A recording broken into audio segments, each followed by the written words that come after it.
Well, guys, so good to see you as always. Feel like we never left. Fired up to get an opportunity to talk about our team. And as always, man, thank you, Jesus, just for an opportunity to coach these guys, man. So blessed and thankful. Last week was spring break, was able to get some time with my family and just thinking about, what God's doing in my life and this team, and just so excited about the future and so blessed to be a part of it. I tell our players all the time, man, you woke up today, so you're here for a reason, right? We're all here for a reason. We're here for a purpose and excited for the future. So jumping into kind of what's kind of happened the past few months, and then talk a little bit about spring ball. Obviously, we have not done any football with these guys, so just want to make sure we're on the same page. There'll be questions about maybe some new players, and I could speak to how they've worked out, how they've trained, the mentality they have. But I'm not going to be able to speak to how they are as football players yet, right? That's the beautiful thing about the game we play. It is going to be very black and white here quickly in regards to how they perform. So, but we got back in January. Coach Hilgart and our strength staff's done a really, really good job, man. The message for this semester has been on the hunt, right? We've won 3 straight conference championships. We've had success, and we've had a lot of things that we need to learn and grow from. And I got to make sure that every single person in this building, me included, is on the hunt, not trying to look for an easy way, not trying to make excuses. Find an answer, find a way, and that's what we have to do, right? And at Boise State, that's going to work. And that's what we've done the past few months. Man, I'm really excited where our team is at. We've grown as a team every single day, every single week. And it's really been cool to see the amount of guys that we were able to bring in at the start of the semester that have really become a part of our family, right? We've turned up the unity on our team, and it's just been really cool to see that growth. Also went back and clearly defined who we are, right? Our culture. And we talk a lot about culture being 4 things: how you act, interact, and respond. And then culture is also what you allow. And so we define the 5 core values of our program. We put in the acronym CLIMB. We've talked about this before. But defining competition, like what does that look like? That's urgency to win and everything. But what does that look like? If you come into our building, we should act that way. We should interact that way. We should respond to adversity a different way. And what are we allowing, right? So competition, love, integrity, mentality, belief. We define how our players talk through it. What does that look like? What does it not look like? What should we look, and when we see it, like, that ain't working here. That's not who we are, right? So to find our core values. Then our play style, which is play fast, play smart, play together. What does that look like? When someone comes to practice, when Prater comes to practice, he should see that, right? And what does that look like? What does playing fast look like at practice? We talked about the effort, the physicality, all those things. That's what we really took a lot of time in our meetings and just chewing on it, making sure staff, players, this is what we are all agreeing upon and what we're all responsible for on the field, off the field. And then obviously ended with talking about what does built different really mean, and doubling down on that's the mission that we have here, which is building champions on and off the field. But to do that, you have to have a group that is all in for their life to be changed and transformed. And as coaches, we got to make sure that we're not missing any bit to grow these players' spirit, soul, and body, right? And that's been really what we focused on the past 2 months, man. Have had some really awesome meetings with our staff, awesome meetings with our players. Been really excited to see them grow and push themselves on the field. And then have had some really good conversations with coaches that aren't at Boise State, that are all over the country, from NFL coaches to Division I coaches, just trying to make sure that we continue to turn the heat up and we're on the cutting edge of what we need to do. So excited where we're heading to. Fired up for spring ball to start. Move spring ball later this year because I want to make sure that we got every bit of the winter training done prior to spring break. And I didn't want to do a couple practices, take a week off for spring break. Just really looking at it holistically, I think we're going to be better starting spring ball and then staying in it consistently and not having that spring break in between. So we'll start, obviously, first practice is Thursday. We'll go Thursday, Saturday, and then we're going to be on a Tuesday, Thursday, Saturday schedule pretty much for the rest of, obviously, March and April. So excited where we're at, obviously excited where we're growing to. We haven't played any football. I think every coach in the country in March is excited about their team, but I really am. There's a really cool vibe about this team. There's mentality about this team, and excited to get to work with them on Thursday. With that being, and then injury-wise, we'll have some guys that'll be out for spring just due to surgeries they had after season, more just to make sure they're 100% healthy for season. So Roger Carriel, Max Steege, Lopez Sanusi, Sherrod Smith, Dalen Matoyer, Ben Ford, Jake Steele, Kyle Cox will be the guys that are not going to be going through spring. We'll have a couple other guys that might be banged up because of we've had a couple soft tissue issues when we're going through workouts, but that they will be able to actually go through spring. But those are some ones that have had surgeries that will be able to do maybe a little bit of indie and some stuff, but will not be able to be involved in some of the team situations during spring because of surgeries right after season to make sure they're healthy. All right. So with that being said, guys, questions? You got 2 or 3 position battles or 2 or 3 areas that you're really going to be focused on or anything going into camp? Or? Yeah, BJ, I mean, once again, without having any football, it's been really cool to see the returners step up and grow. And then also the new group kind of come and be a part of our family. We've started unity events every Friday. Have not done them in the past, right? And that could be us in here. It could be us in the indoor. All our players are broken up into unity groups and really just seeing the connectiveness and the togetherness of this team. And we're really cool to see that grow. In regards to positions and different battles, my first answer is going to be every single position group needs to make sure that they show up and compete, because it is my job to move guys around. We're going to do that in spring. You're going to see guys maybe a little bit out of different positions, trying different things to see where are our best 11. And I told our team this. In spring, and me and Prayer were talking about, this is a seating chart, right? So there's going to be a guy that's at safety that might be at nickel, that might be at corner. There's going to be a D tackle that might move to O-line, a DN that might play D tackle. I'm going to do some of that with our staff so that when we leave spring, okay, who are our best 11, and really who are our best 22, right? In all 3 phases. In regards to position battles, everyone's going to have to compete, BJ. Going into fall camp, I'll probably have a little better idea of like, hey, these are the 2 or 3 that are really gonna focus on more.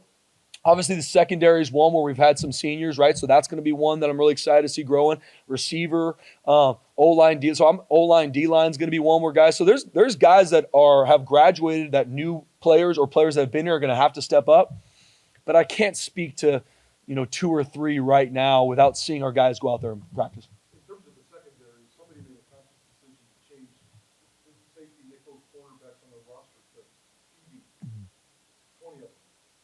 Out of all 20 of those, do you expect those to mix and match, or half of them? Or, yeah. I mean, are you going that extreme? Yeah, so going into this offseason, right, Terrence Brown was a huge hire for us. Think the world of Terrence.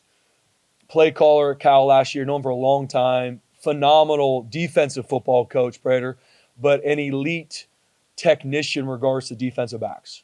And he's worked with the corners, safeties, and so he's going to be running our whole back end with really DJ Killens also being his right-hand man, coach of the corners, also with Derek McMahon helping with the safeties, right? So that's going to be really the 3 that help our defensive back room. There's going to be times where Terrence will take the safeties, where DJ Killens will take the corners, but how they're trained and the drills they do, it's going to be them as a defensive back group. And so we're going to go into spring, and especially in that group, there's going to be guys that start at field safety, and 2 practices later are going to be a nickel, and then they're going to be from nickel to corner to safety, so that when we do leave spring, going into summer, it's going to be much more slated where, hey, no, you are going to be field corner now. You are going to be a field safety, because we've got some talented kids that we got to see where is this all going to shake down. Does that make sense? To hire for that position, for Terrence's position, were you kind of looking for someone who could do both safeties and corners and put them in the same room, or was it a fact of you hired Terrence and he could do both that you said, we'll put him in the same room? A little bit of both. Terrence was the first call I made. Like, I've known him for a long time. I've wanted to hire him before. Think the world of him. So he was the first call I made and knew he could. Also wanted to make sure that Frank Miley being here and being a full-time assistant here was a huge deal to me, this program, and he makes us better in all phases, not just in our defensive line. So a couple things kind of went into that. You talked about cool vibe and mentality. How is it different from last year? Yeah, I think different. I'm not going to speak to different. I'm just going to kind of talk to you kind of maybe what I'm feeling right now, Prater, because I don't want to live in the past. There was a lot of things that I'm proud of last year, a lot of things that I know we have to be better than we were last year, and that's who you are as a coach. But seeing the competitiveness that our players attack everything right now, that's been really exciting for me. There's an attention to detail, Prater, right now that I love. And it's not coach-driven, player-led, right? Someone puts their left foot up and no coaches see, and then all of a sudden I hear a player call them out because you're supposed to have your right foot up. I'm like, we're on to something now. We're getting there, right? I'm seeing a lot more of that. I'm seeing a lot more guys around the building connecting with each other, not just on my phone scrolling. Like, I'm seeing that unity, and I'm seeing a really high attention to detail. Once again, haven't played any football yet. I can't speak to that, but I know those qualities help. And it says in the Bible, man, where there's unity, God commands a blessing. I know there's going to be a lot of that. That's going to help our team. And I'm seeing our guys just really hold high levels of accountability, right? If someone's not doing what they're supposed to do, it's not me or one of our coaches having to be the first one to be like, hey, man, what happened with this? I'm the one that steps in after I see one of the older guys in that position group get on, right? So that's different than it was last year, being honest with you, Barry. Player accountability and off the field stuff. Have you seen anyone in particular kind of step up who from end of last season even to now really taking a big jump? Yeah. Maddox Madsen, man, is doing a phenomenal job, man. Leadership-wise, the edge he's training with. I mean, that young man is on a mission, and you can feel it. You can feel it how it works. I've had some coaches come to practice and watch, and they're like, that dude's different in how he's just training, just how he's moving. Love that about him. Another guy that stepped up that I'm really proud of his leadership and need to continue to grow is Jaden Mickey, right? A guy that played for us last year, going into his senior year. Man, seeing him with some of our younger guys and new players, pulling them higher. I mean, it's been awesome to see. Roger Carrion, even being kind of banged up and not being able to go through some of this stuff due to some surgeries and getting him healthy for season, which he will be. He has an edge about himself with making sure that all the little details that not just the offensive line, but our team is focused on. And there's more, but those are the guys that I'd love to get a shout out to right now, man, because it's been really cool to see. And another guy that I want to give a shout out to, because I think this is not so much his personality, is Cam Bates. Cam Bates is going into his junior year. He is a no bad days, anything for the team guy, and he's stepped up in his leadership with the receiver group, and it's been so cool to see. One of the things that the NCAA says in the fall, you can only start so many days in front of the season, but in the spring, the when is whatever you really want to do in the semester. So what kind of went into deciding to move it? Like, what did you see that you think this might be an advantage? Did you talk to some other people, and what are you looking to get out of the later stuff?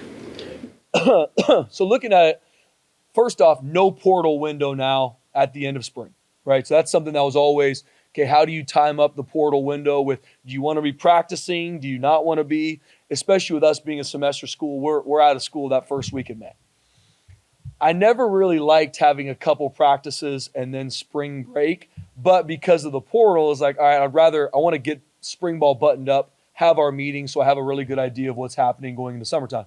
With that changing, it was one of the first things that I knew was best for our program. So that way we get a full 8 weeks of training in prior to spring ball. They have their spring break, and then we come back and we can hit it all the way to pretty much the end of the semester, put a bow on spring ball, have our meetings, and then go into the summertime. A lot of new receivers as well on the roster. You talked about the DBs, new coach for receivers as well, and obviously you mentioned Ben Ford not being available for spring football. So what do you hope to learn about some of the new faces in the receiver room? Yeah, Coach Witt has been an awesome addition to our football program, man. A coach that obviously has played in the NFL for 9 years. He's coached in the NFL, in our conference, a bunch of different places. What I've been so impressed with him is how quickly he's been able to build really good relationships with these players, and he's only been here for a couple months. But he takes time with it. He's always meeting with receivers in his room, just taking time to get to know them as people, because that's the only way to pull someone higher is that they know you truly care about them. And I had him, he presented his fundamentals to our staff. I have every one of our coaches present their fundamentals to our staff so they can be, coached and critiqued and talked. And he did a phenomenal job. And I've already seen our receiver room continue to grow and improve, and it's been awesome. New faces in that room. So excited to see them go out there and compete, right? Darren Morris is a senior transfer, right, that has done a really, really good job to date. Haven't played any football yet. Keem Wright, Nitro, junior college transfer. Excited about him. Rashawn Jones, we've talked about, who's a true freshman from down the street that I think the world of has come in and really done a really good job. Cumonte Williams is moving at a level right now for a long receiver that I haven't seen here in a while. Needs to put it all together when we get to spring ball, but he's done an awesome job. I mentioned Cam Bates earlier in regards to his leadership and stepping up. And when we do our winter conditioning, we have drills and everything's graded. I think he won like almost every rep he did, right? So he's moving at an explosive rate and bringing people with him. So it's a room with some guys that have played. Obviously, Ben Ford going through the injuries he's not going to be cleared for a while. But even Ben Ford doing a really good job pouring into these players, loving on and making sure they know the standard of what it takes to play here. But it's a room where there's some guys that have played, some guys that have played a little bit, some guys that have played more, some guys that haven't played at all, and all competing to see, okay, how am I getting in this rotation, have an impact? And there's some talent in that room, and I'm excited where they're going. Nate Potter is the first returning OC Madsen's had. I think Zach Hill for quarterback coach. What's the significance of that? I mean, it's everything, Johnny. I mean, that's what, in the landscape of college football where you see coaches leave all the time, players leave all the time, I'm trying to create consistency here because that's the way where you can truly grow. There's time for change. There's time for new blood to come in. I think that creates growth as well, but especially offensively, so excited to have our offensive coordinator here, right? Going into year 2, being able to learn from year 1 and help the staff look to see this is how we're going to be so much better in year 2, right? Having a position coach that can do the same thing, or they're the actual one that were with you during the season. It's way different when a new position coach comes in and says, hey, this is what I would have done. But no, I was with you all season last year. These are the ways we are going to be better. And I think when just speaking about Maddox, and I think of our offense as a whole, but especially for our quarterback, it's huge having his quarterback and play caller coordinator back because they've already been able to have really good conversations of where they're going to be able to grow to. And I think even for me, and I should have talked about this earlier, I made a lot of calls and research just on practice, right? We've done practice similar here for a lot of years. And there's some really good things we do in regards to practice. But practice is going to look different for guys that go out there. Like there's going to be some changes. There's some things that I want to make sure our guys are competing and respond to adversity. Things are not going to be ordered the same way. Guys got to go out there, and once that ball gets put down, there's going to be a heightened level of urgency with our practice. About building culture, you listed 4 things. It was act, interact, react, and what you allow. When did you define all those, and who kind of who had input on that, I guess? Yeah, I mean, stole it from somebody. I can't even, to be honest with you, probably off the top of my head, even speak to it. I'm sure Coach Pete had a role in it, maybe some videos online over the past few years, but it's something I've always just, because culture gets thrown around so much. Like, what's the culture? It is, but what is that? And so for our players, we talk about it's how you act individually. It's how you interact with each other. It's how you respond, right? Because you can have a culture when you hit some bad times, how you respond to those moments is your culture. And the last part is culture is what you allow. And we talk, what are we allowing? If you walk on the practice field and no player calls you out, we allow that. We can say we're a culture that practices really hard. No, you don't. You allow dudes to walk. Who are you? And how are you living that every day? And how are you bringing that to life? Marco at one point in time last year, and you mentioned that there's no transfer portal after spring ball this year, right? And even last year, after spring ball's wrapped up, you go into the portal and the roster's still fluid. You bring a record-setting amount of guys mid-semester and they're here. So I don't know, does that allow you to get form continuity earlier? Absolutely. Have you noticed the benefit of that already? Yeah, I mean, as crazy as January was, and I've talked to other coaches about this, where, just being honest with you guys, I've got receivers on campus for a trip as I'm still trying to hire a receiver coach, right? It's running and gunning. But once all that was over and we're in January workouts, we got our team. You got our team. We got our coaches. We got our players. And I'm so excited for 12 months just to pour into these kids and help them grow to be the best version of themselves. That's why we started doing unity groups on Fridays. This is our team. And that's why I tell every single one of them has value. How are we going to pour into them and grow them? Because that's why they're here, is for their life to be changed. And that's what I'm so excited for, to where it's not, all right, we're going to spring ball. Let's see kind of what we got. I hope Jay's going to be there when it's over, but you never really know. We don't have that, right? It's an awesome opportunity for us to pour into these kids, and they're locked in too. They know, Coach, I'm here. Let's go do this thing. And that's that vibe, almost similar to your question earlier, Prayer. That's been a really cool vibe, especially this time. Because, guys, this time last year, let's be honest, it was different. And it was different across the country because you knew April 15th was coming. Now you got your team. Pour into them, grow them, make them the best version of themselves. That's what I'm excited to do. Sire and Dylan, what's the specific plan for those two this spring? And then how are you going to incorporate the 3 new guys in? Yeah, so Sire and Dylan, I mean, they're going to really get majority of the 1 reps, right? We'll get some 1 and 2, but they're going to pretty much, our goal going in is I want to make sure they get dang near 50-50 of the 1 reps, right? And we're going to do some 2-spot stuff to get them some more and then give opportunity. And they will both get some of the 2 reps because it's, once again, we need them to get their work, but it's going to be dang near split down the middle. Cy Gaines, Dylan Riley, split down the middle. And then being able to work with Keelan and Harry to make sure, okay, how are they getting their reps? JG, he's not going to get reps this spring because he came in with an injury, but he's going to be healthy in the summertime, ready for season. So those 4 are the ones we're going to be repping, with Sire and Dylan really splitting the reps straight down the middle. Completely recovered from those injury concerns that he had late in the season. Yeah, he's ready to roll. And then guys like Ben Ford and the other injured guys, do you still expect them all back for fall, or what's? We do. Ben Ford is the one that he's working his absolute tail off, and we are absolutely counting on him to be ready. But it's probably going to be close.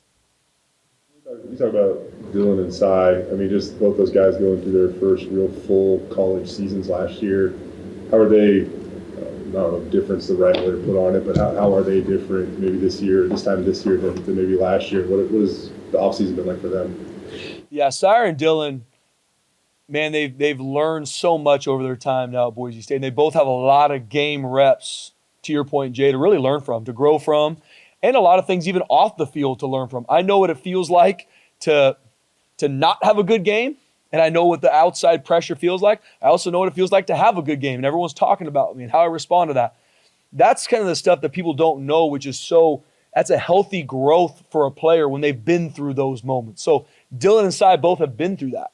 They've been through the good and the bad, and it's been really cool to see their focus this offseason. Right? I've really, really seen Sire step up as a leader too. Needs to continue to grow, but really seeing the edge he trains with.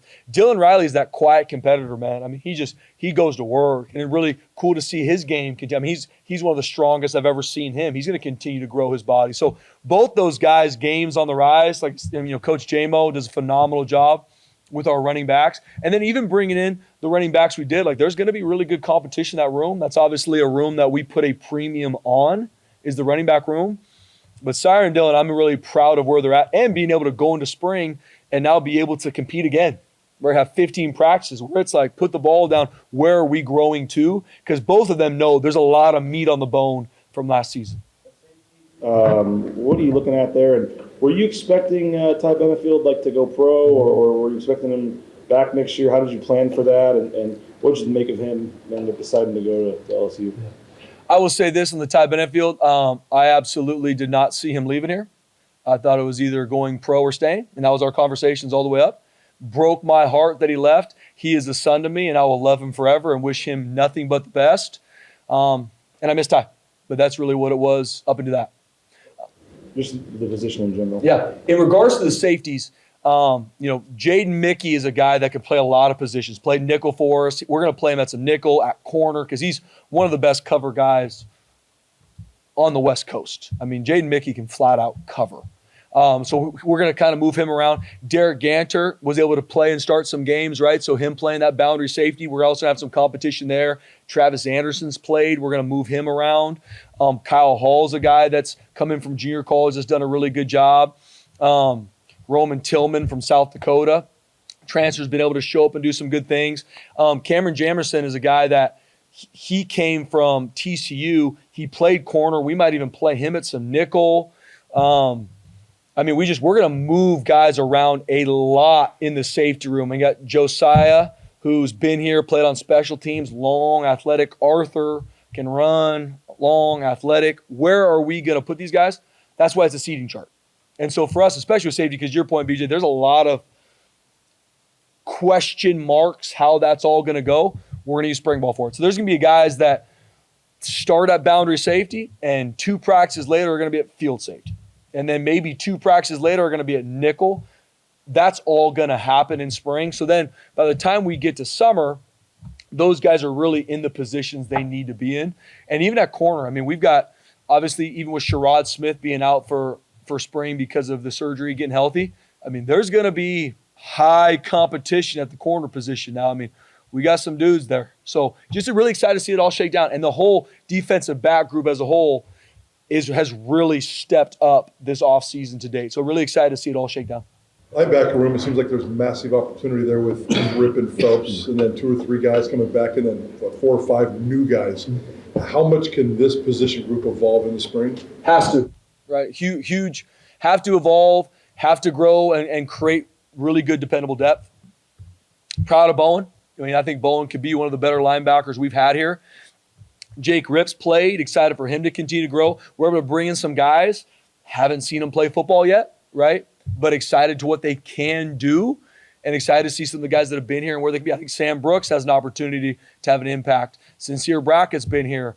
Montetuioti's done a good job this offseason. Logan Brantley's, a guy that come in from Kansas that has the skill set to be really good. Then we got some true freshmen that are cutting their teeth and doing a good job. So it's going to be a position that we have to grow from and see who are our best 4 leaving spring ball. Right now, I couldn't even tell you who those top 4. Bowen Phelps. I know Bowen's dang good.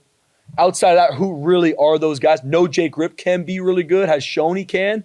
Can he be consistent day in and day out on the field and make those plays in space? That's what we're going to continue to go see. Do you like the size of your linebackers, or do you feel like they need to be a little bit bigger? The game has changed, Prater, to where it is a game of space, right? We got to defend 53 1/3, and the teams we play, when I say teams we play, college football, majority of it's all about space, right? They're trying to put our linebackers on tailbacks in space and empty. So the size doesn't matter to me. To play a linebacker here, you have to be able to run. And that's college football. You look at the linebackers that get drafted, they're all going to be 4.5, 4.4 guys in the 40 because you have to be able to run. So to me, it's not so much about size. At some point, I have to have the physical to be able to get off blocks and make the physical tackles. We need to grow that. But I got to make sure that our linebackers can run and make plays in space. You hope to use spring at all to get ahead of the game in special teams? Wasn't where you wanted it last year. Coach Collins probably as well. Is there any other emphasis in the spring where you can maybe figure out more on special teams? Absolutely. Yeah, it's just like anything, man. We've spent the past few months diving into it, and not just, all right, this is what we're not doing well, but then what are we going to do to change it? Right? How is it going to look different? That's why we're going to change some practice, do some things. Special teams wise, we're going to do more walkthroughs, right? We've done more meeting time. We're going to do more walkthroughs. So whenever there's OD, lift, and meetings, we're going to have a special teams walkthrough in there. Anytime, even in some of our winter conditioning, we've been able to do some special teams drills without a football, but getting our guys used to these drills so that we can be much better on special teams, and I know we will. You brought up Bowen. I don't know if this is a question for you or Dale, but any significance of him slipping into the one there? Man, Bowen and me talked, I don't know when we talked about him changing to jersey number 1, and I remember the first time he brought it up, I'm like, absolutely not, right? Like, I'm like, ugh, like linebacker wearing number 1? Come on, dude. He was relentless, and I kind of gave him, hey, this is some things I want to see from you and want to see. And Bowen Phelps is a phenomenal kid, and it's something that he's always wanted to do. And so guys come in, I throw them in just jersey numbers. It's dang near like just pick it out of a hat. Everybody wants the single digits and these cool numbers, and no new players get that on my wall. I'm like, nope, everything here you earn. Now guys come in and ball out. I gotta pony up, and so he has done a really good job, and so. I told him, hey, what number do you want? And he said he wanted number 1. I said, okay. And then he's a number 1. Anybody have 0 or asking for 0? Oh, yeah, that one.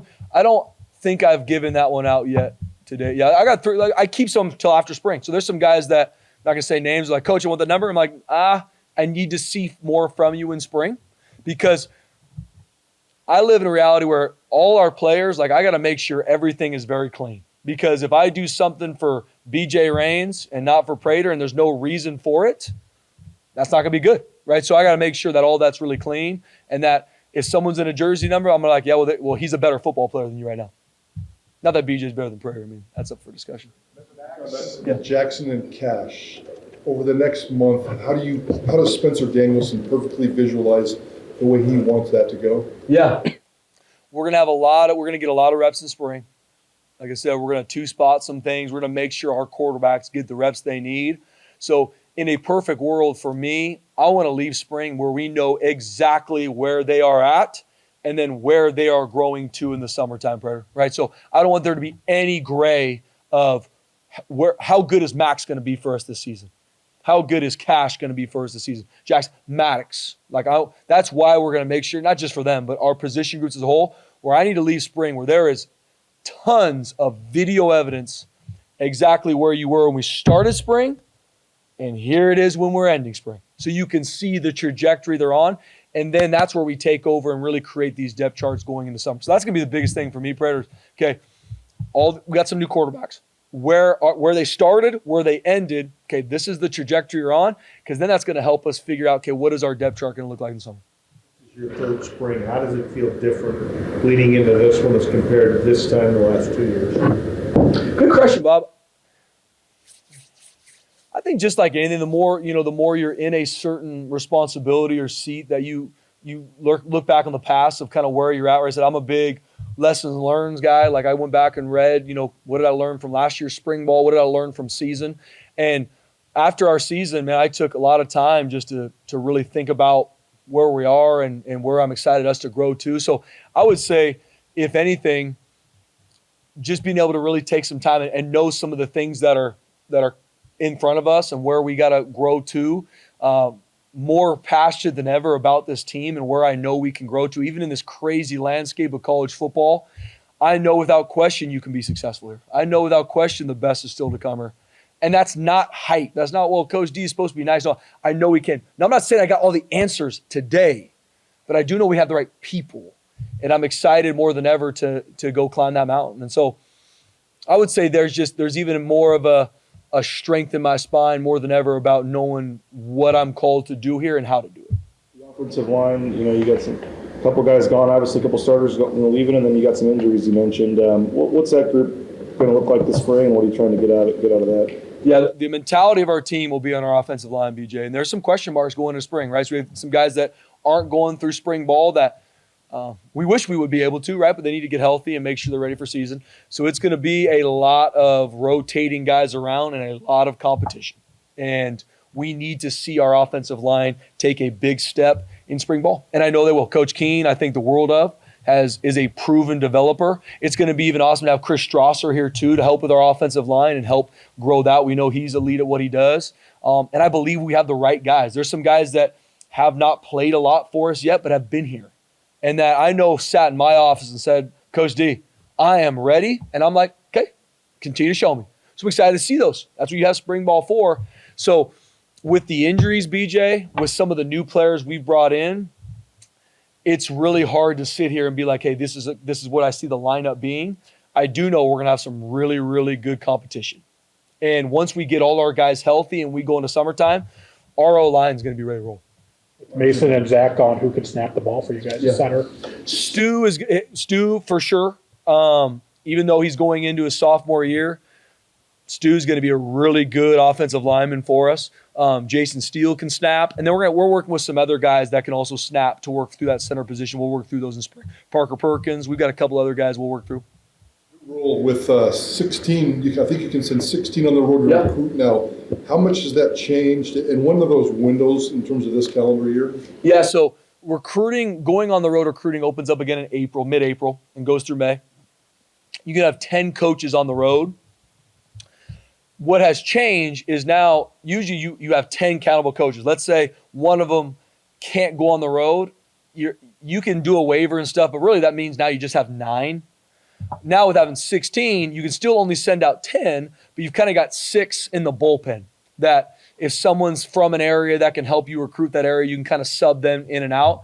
So for us in the spring, when I'm April, May, I don't know if it'll affect us a lot because our 10 coaches are going to, they have areas, they have position groups to go recruit. Where I am excited about is in season being able to potentially have some guys where the coaches are focused on their position group, or we go on the road somewhere, they can go watch a high school game because they can be one of the 10 that we sub in. So still kind of working through it. It's a new rule. I'm sure there's going to be some things that we do utilize it in spring, but I do think it helps. It's just something that I'm still kind of working through of how we make it work together. You have Identify those six, You or do. can it evolve? Yep. No, from what I've been told, you have to identify those very soon, who your 16 are. And that's why they made it 16, because I think once it's set, those are your 16. I'm assuming you're in support of the new targeting rule. I am. Yeah. I got to still kind of dive into it a little bit more going through it. But yes, I'd say overall I am. I'd say overall I am. Look at the schedule. I haven't talked to you since the schedule came out, and just kind of the weird last week, flex game. Yeah, the flex game's an interesting one. I think everyone's kind of working through that. I think just like anything, once we get to it, it'll work itself out. But definitely different. I think kind of even planning travel, kind of have an idea of who we think it would be, right? But still kind of, it's a little bit of a different deal. Excited for the Pac-12 though, man. I'm really, we've been kind of in prep for this for a while. Now it's here. We've got our schedule. Been blessed to be, the Mountain West was awesome for us. We had some amazing years in the Mountain West, but excited for what's next. Excited for the Pac-12. Really fired up about our non-conference schedule. I mean, you play one of the best teams.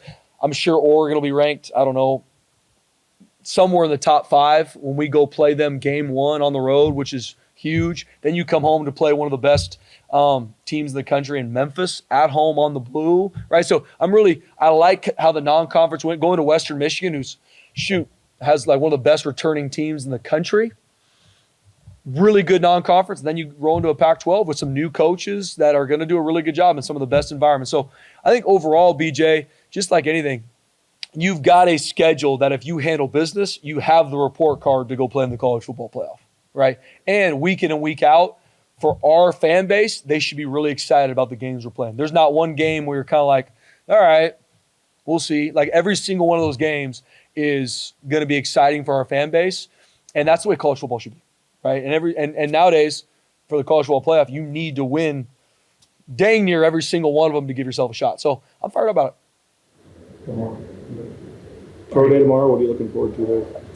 Just excited, one, to see a bunch of our guys that haven't been able to see in a while, right? I was able to see Jeremiah, Marion earlier today. They're back in town. Just excited to see them and just see them go cut it loose. And they've worked their whole life for moments like these. Just excited to let them go let it rip. These are those moments. And some of our guys that do Pro Day tomorrow, some of them, nothing might come from it. They might get a call. Some might fall through. But this is still something that they'll be able to tell their kids about and really finish their time at Boise State the right way. Excited for them. Excited to go see and then there's going to be a group of guys that do turn this Pro Day into getting drafted and or finding a really good free agent. So just excited to see our players, man. Excited for our current team to see them again and just show the development. And, okay, you come to Boise State, these are the things that you can accomplish. Appreciate you guys.